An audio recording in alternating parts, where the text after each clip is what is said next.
14 days into the government shutdown, 3 days to the debt limit deadline. Are we any closer to a deal, and will it cost you more money? Welcome, everyone. I'm Stuart Varney in for Neil Cavuto, and this is Your World. It was the White House that delayed those talks with congressional leaders today. That move aimed at giving leaders in the Senate more time to negotiate. But will it mean a lot more spending?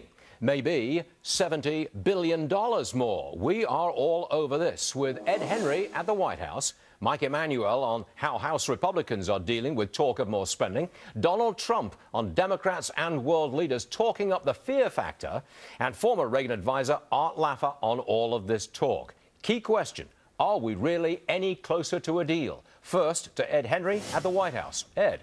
Stuart, I think we are closer to a deal because when the president delays a meeting with congressional leaders, normally you would say, oh, there's some sort of a snag. These talks are falling apart. But instead, when you're at the 11th hour here and the president delays the meeting that was supposed to start an hour ago, that suggests it's because the Senate leaders in both parties are actually making enough progress that the president wants to, number one, stay out of the way. Number two, he wants to keep to this dance he's had in public about how he doesn't want to negotiate over default, but still on the sidelines, he wants to at least have a conversation, whether you call it a negotiation or not, to sort of push this along. But finally, the president is going to want to announce some sort of a deal when all is said and done. And the last thing he wants to do is pull the plug on all of this before it's really ripe. And the bottom line is the president spent Columbus Day going to a local food bank here known as Martha's Table. It helps the poor, but also has had an influx of volunteers, people who are furloughed federal employees. And on the menu today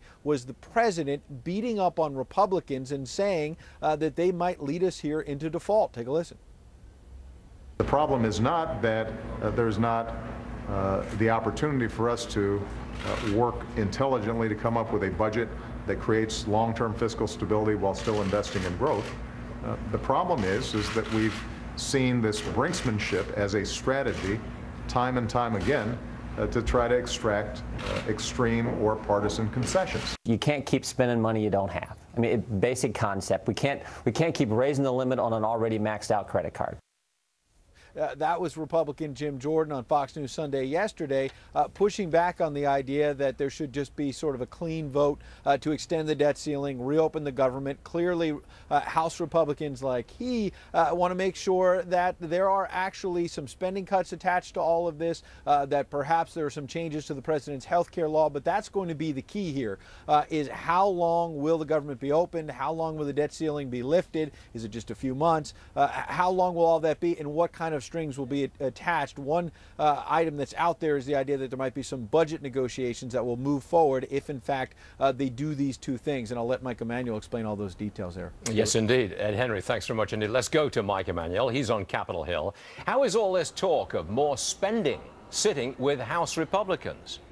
Well, Stuart, it certainly gives House Republicans a whole lot of heartburn. Here's what we're hearing in terms of the talks in the Senate, in terms of a way forward on the Senate side of things. They're talking about funding the government for 2 months, raising the debt ceiling for 4 months, convening a budget conference committee to work out a long-term budgetary deal. And I'm hearing a couple of Obamacare items may also still be in the mix, whether it's getting rid of the medical device tax or income verification, or perhaps both. A leading Senate Democrat laid out the difference in philosophy between Democrats and Republicans. Republicans want to do it with entitlement cuts. In other words, take entitlement cuts and then put that money into undoing at least part of sequester. Democrats want to do it with a mix of mandatory cuts, some entitlement, and revenues. And so how do you overcome that dilemma? We're not going to overcome it in the next day or two. House Speaker John Boehner has checked in to see the status of talks in the Senate. Even if the Senate signs off on a deal, there's the question of what the House will be willing to do. The question for the House, or the dilemma for the House, is, of course, time is running out. And a House conservative expressed this frustration. This is the problem that we have. Anytime we talk about entitlement reforms, the Democrats say that they will only do it if we raise taxes.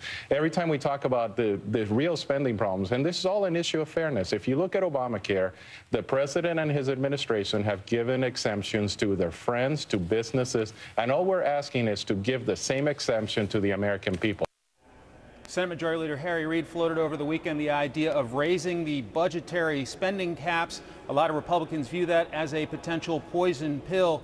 West Virginia Democrat Joe Manchin, who has been heavily involved in trying to find a bipartisan deal, says they need 65+ votes in the United States Senate to help pass it in the House. Stuart? All right, Mike, thank you.